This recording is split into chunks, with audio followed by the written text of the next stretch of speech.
This changes everything for the New England Patriots as we have some major updates for New England ahead of their divisional matchup versus the Houston Texans. And I'm telling you right now, everything just fell perfectly into place for the Patriots to succeed in tomorrow afternoon's game. We'll tell you what we mean by that right here today on Patriots Digest. Welcome in, everybody.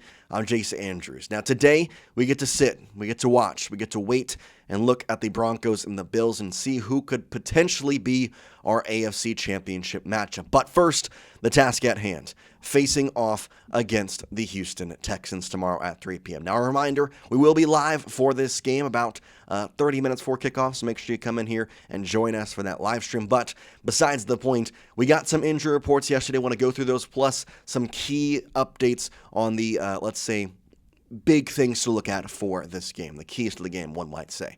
We talked about the Patriots injury report yesterday in our video, so I'm not going to go too in-depth on it. If you want to look at it, we talked about it again in yesterday's video, so go check it out. 2 people were labeled questionable on the official injury report as opposed to 3 that Mike Vrable had labeled.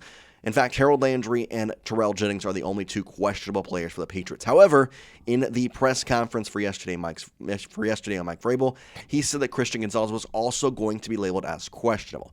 So we can see that Gonzalez is good to go, which is what we all expected, but just very nice to see it at full form. For the Houston Texans, Nico Collins is officially the only player that has been ruled out. However, kind of like the Patriots, they said that Justin Watson was also going to be ruled out. However, on the official injury report, he was not. Before we get into the rest of today's show, this video is brought to you by Kalshi. If you download Kalshi using the link in your description and use code DIGESTNFL, you're going to get $20 when you trade your first 100. I did it on the weather yesterday in Boston, if you can believe it. Kalshi is the largest prediction market in the United States, and on their platform, you can trade yes or no on pretty much anything. Real-life events, sports, news, elections, does not matter. And whether you're in California, Texas, or anywhere across the country, Kalshi is now live in all 50 states. For us sports fans, we can trade on game outcomes, playoff chances, or player performances, all on a regulated market where you can cash out at any time. Now, for Kalshi this week, we're looking at the Patriots and the Texans. We can see that a $100 trade will get you $162 for the Patriots if you trade yes. It's genuinely the smarter way to use your sports or news knowledge. You can close positions whenever you want. Again, download Kalshi with the link that we'll have in the description, and don't forget to use code DIGESTNFL as you see here on your screen to get your $20 bonus.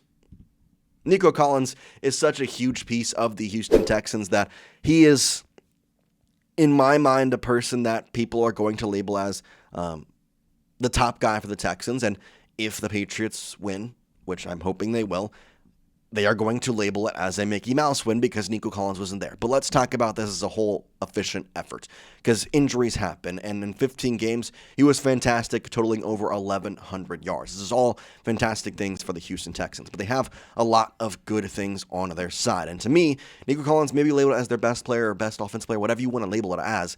But the one thing that is going to make the difference in this game, it's not Nico Collins, it's not CJ Stroud, it's the Texans defense. They scored 14 points by themselves against the Pittsburgh Steelers in the wild card matchup. And if the Patriots can just allow no touchdowns for their defense, you have to feel pretty confident. But of course, that's where we have to look to the matchup and see, okay, Nico Collins is out. How do we look at the Patriots defense? How do we look at the Texans defense? And how do they work opposing each other's offenses? Well, it's no surprise the Texans defense is one of, if not the best defense in the NFL. Their defensive ranks this season are absolutely fantastic. They're first in yards per game allowed, allowing just 277.2 yards. They're 6th in passing yards per game allowed at 183.5. They're 4th in rushing yards per game allowed at 93.7, and they're 2nd in points allowed per game at 17.4. And the red zone defense is absolutely great. Patriots red zone offense has not been good in the regular season. That is one specific matchup to watch specifically because if the Patriots get in the red zone, they're going to need to score. Now, it's not necessary when you think about the Texans offense, but it's just about when you get in the red zone in the playoffs, you have to get in the end zone. You have to. And for the Patriots who have not done a great job at that, then I think that is something to watch. But the one thing with that, the Texans obviously have a fantastic defense. No one's arguing that. But there is an interesting caveat to it. Drake Maye is 4th in the NFL in rushing yards this season as he has 450. Now, the guys ahead of him, Jackson Dart, Justin Herbert, Josh Allen.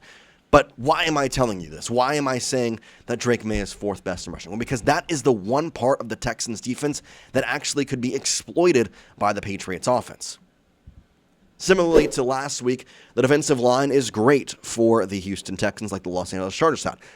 But they tend to not put a great spy on the quarterback. And Phil Perry of NBC Sports Boston kind of talks about this. Yes, his speed should help. The Texans, though, have allowed 9.6 yards per quarterback scramble this season. That's last in the NFL. And since Week 13, they've allowed the fourth highest EPA per quarterback run, excluding kneels and sneaks. Chunk gains could also be there to be had for a signal caller who rushed for 66 yards in the divisional round, including a 37-yarder at the end of the first half that set up a field goal, end quote. The Patriots and chunk plays have been something they've been very good at this season, and that is something the Texans have, for as good as their defense has been, that's the one caveat to have. So if we're looking at this game, trying to figure out what the Patriots need to do to win, there's two things. Drake Maye needs to continue to scramble and run for big games, which we saw in last week's game versus the Chargers. You don't need to turn the ball over, so I guess 3. And then the third option there is that chunk gains, big plays, capitalize on them. Do them. Make sure that when you have those chunk and big games, you capitalize by scoring. You get a field goal. You get something done, because that, again, is part of this defense. Now, Drake Maye knows the task at hand is going to be tough because the Texans, of course, are a very good defense, and he spoke to this in his latest press conference, saying those guys, especially at the linebacker level, they're going to try to take your head off. I respect them for it. They do it at a really high level. They tackle the ball carrier hard. They punish them, and they'll make you pay for it, end quote. Which is true. I mean, you can talk about the defensive line of Danielle Hunter and Will Anderson Jr., but at the same time, you have to think about the second level, the linebackers, the safeties. You think about Jalen Petrie at the safety level, Derek Stingley Jr. Turning the ball over is a big thing in this game. CJ Stroud can turn the ball over a decent amount. The Texans can force turnovers. If you can win the turnover battle, that's going to push you into a very good place to win this game. And guess what? There's a couple of different things with that for the Patriots and their defense. Now, again, I'm going to kind of prelude my statement with a stat. The Texans, or rather the Patriots defense last week, had 30 pressures on Justin Herbert, which is absolutely insane, including 6 sacks and 2 for 13 on third down, which was the lowest in the entire season for the Chargers. Once again, I have backing to why I'm telling you this.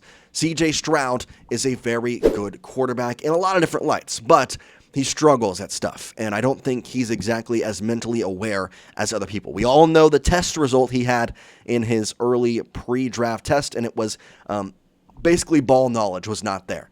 He could play the game of football, he can throw the ball, he can make the pass, he's athletically very good. But he doesn't read the defenses so well. And why is that a big key? Because the Texans, or rather the Patriots, can disguise their defenses and allow for more pressure to get to CJ Stroud. And under pressure, CJ Stroud this year has not been good. NBC Sports' Phil Perry saying under pressure, Stroud ranks 27th out of 33 qualifying quarterbacks with a 5.7 turnover-worthy play percentage and a rating of 60.9 according to PFF Pro Football Focus. Why is CJ Stroud had some decent success then against the pressure? Well, it's kind of an interesting double entendre, I guess is the way to put it. We follow up by saying, while he does struggle under pressure, Stroud has been fine when he's been blitzed. The suggestion there is that he sees blitzers coming pre-snap. He gets the ball out before he's pressured and creates positive plays. His completion percentage when blitzed is a 66. His yards per attempt are at 8.3. His sack rate is just 3.7, and they are all among the top 10 since week 13. So he can't do well against the pressure, but he can read the blitz early. So the big thing for Zach Kerr of the New England Patriots and defense coordinator is to be able to disguise your blitz packages, to be able to kind of change up the way you look. Make sure that he's watching film that it's not going to matter. You're going to have new things ready for him. And if it comes down to it where last week we just blitzed on 45% of the plays on defense, then do that same thing. If your blitzers are getting to the backfield and forcing CJ Stroud to not be able to sit in the pocket, that is what's going to win you this game. That is what's going to change the mantra. And in so many facets, that is what's going to make a turnover happen, to get you to win the turnover battle. For Christian Gonzalez becoming Christian Kirk or Jaden Higgins or Xavier Hutchinson, he can get in front of him. He's the best cornerback in the league. and you have a quarterback who does not do well at not turning the ball over, especially when he gets pressured. So that's a lot of big things to kind of look at there, but I want to ask you the question today. What is your final score prediction for the Texans versus Patriots game? I asked you this early in the week, but I want to ask again because, of course, we have injury reports and Nico Collins is out now. Do you have more confidence in the Patriots, less confidence? Let me know your score prediction in the comment section. I've talked a lot about this week about the score prediction. I think I said earlier that the Patriots were going to win 18-7 or something of that nature. I think I'm going to go with 20-14 is the final score. The Patriots will win 20-14. I will put in a caveat that the Texans will score a touchdown late. It'll be 20-7 late in the fourth quarter. The Texans will get a touchdown. They'll go for an onside kick or whatever, and it will not recover. So I'm going to say 20-14, Patriots defeating the Texans and heading to the AFC Championship game for the first time since 2018. Patriots, the last time they won a playoff game was in the Super Bowl in 2018. They won a playoff game last week for the first time since that time. Why not keep going and win another Super Bowl? I would absolutely love that. For today, though, we get to watch the Bills, and we watch against the Broncos, and hopefully we'll be playing one of them next week. We appreciate you watching. We'll see you next time here on the show. Go Pats. We'll have a live stream tomorrow. Peace out, guys.